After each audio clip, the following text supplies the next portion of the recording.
Let's talk e-collars and prong collars, because I've had a few people recently jumping on my posts on YouTube on dogs that have e-collar trained, or on an e-collar or a prong collar or both, and they seem to think it's a lazy way of training.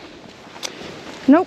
If you're lucky enough to have never owned a dog with a high prey drive that literally wants to attack and kill or seriously injure other animals, then good on you. But not everybody's dog is like that. So it depends what the dog is like and what the owner is like. Quite often when owners need these types of equipment, which are, may I add, advanced equipment, it's not get a dog and whack all this gear on it. You have to learn how to use it. It's about technique. Your dog has to know obedience before you even put on something like an e-collar. You have to learn the correct way to use a prong collar. You don't just buy one off the internet, stick it on your dog and start yanking and cranking it around. That's not how this gear works. You don't get your e-collar and start pressing buttons and waiting for your dog to do a reaction.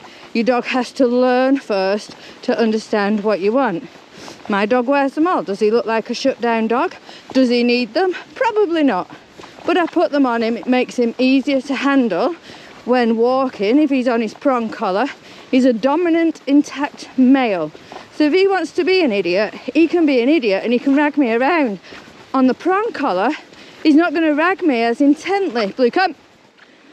Is this guy prong collar or e-collar trained? No, he's just on a normal collar and he's trained exactly the same as my shepherd. Blue.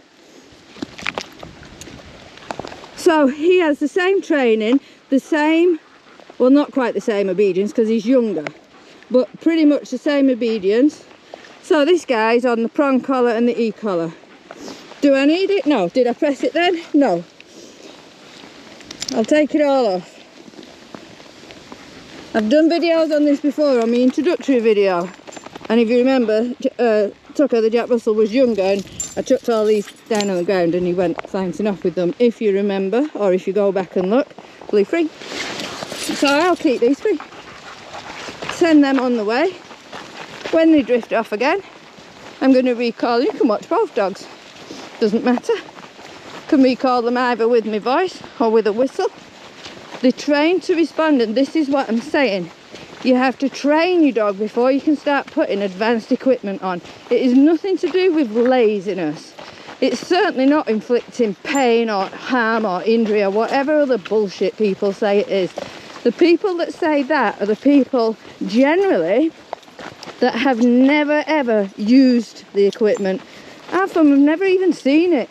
They're just jumping on the bandwagon, following the little sheep pattern of, well, this is what everybody says, so it must be true. Instead of following the sheep suit, why don't you learn for yourself?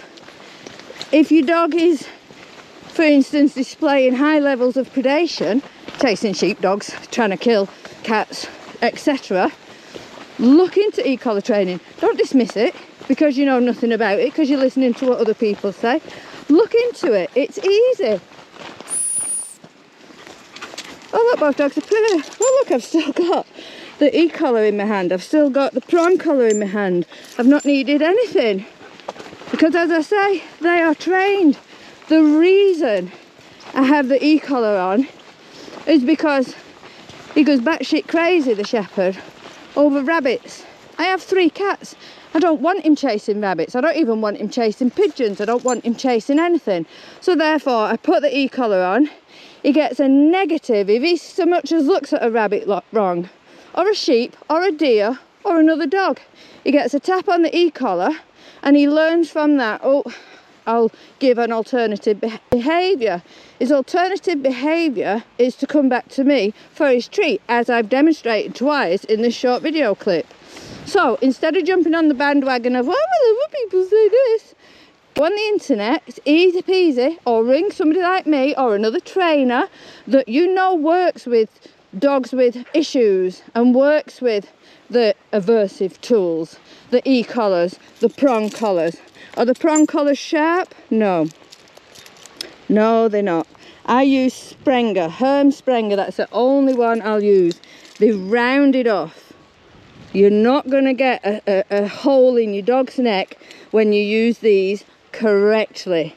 You don't stick these on and yank and crank. Then your dog will get sores on his neck. Not from these, it's more from the area here. So when you apply the pressure, so it's like a martingale collar, when you apply the pressure, it can dig in the neck there. If you let your dog constantly walk and pull at the same time, if you use it correctly, so this is on the dog, the only time you're going to use your lead is when the dog starts pulling. If you watch the chains, I'll do it slow, you pull them, it joins the two neck pieces together, I release, and that's it. It's fast, a split second and release. This distributes pressure evenly all around the dog's neck, unlike the slip lead, the choke collars, the choke chains, check chains, whatever you want to call them, which just squeeze the throat. These just give, boom, a split second, and that's it. In these, you do not get your dog going and hanging itself, because when you use them correctly, it's not going to hang itself. Easy peasy. Now you watch that one.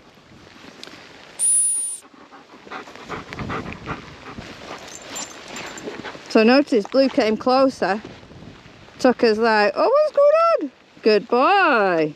He was going off just mooching, that's all he's doing. I blow the whistle. He's not got an E-collar on, he's not got a prong collar on, he's got a martingale collar on. Does that mean I'm a lazy trainer? No, because like I say, he's not got any on. He wears them all because he needs them. Am I a lazy trainer? No.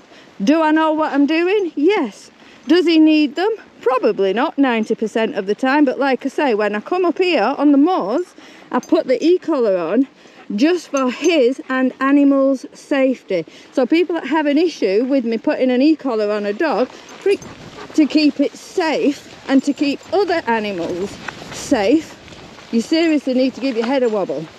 Because why would anybody at all have an issue with somebody keeping not only their animals safe, but other people's animals safe? You just wouldn't, or you shouldn't.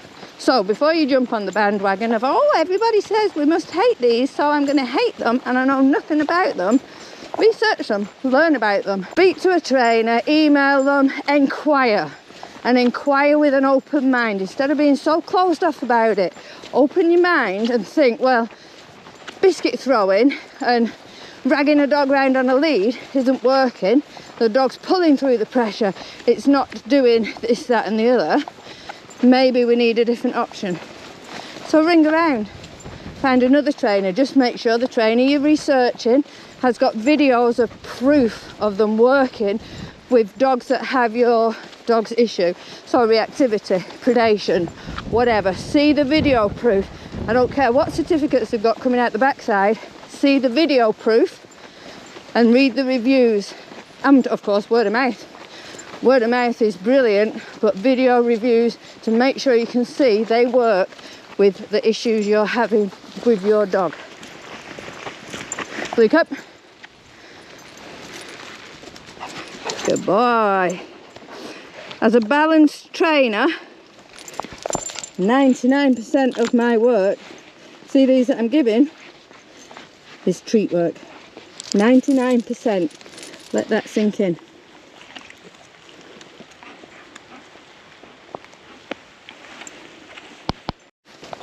Negative comments or silly petty, oh you're cruel, it's animal abuse, stupid comments like that will without doubt be blocked, deleted and blocked, because you really are showing your true ignorance to animals and to animal trainers, if that's what you believe.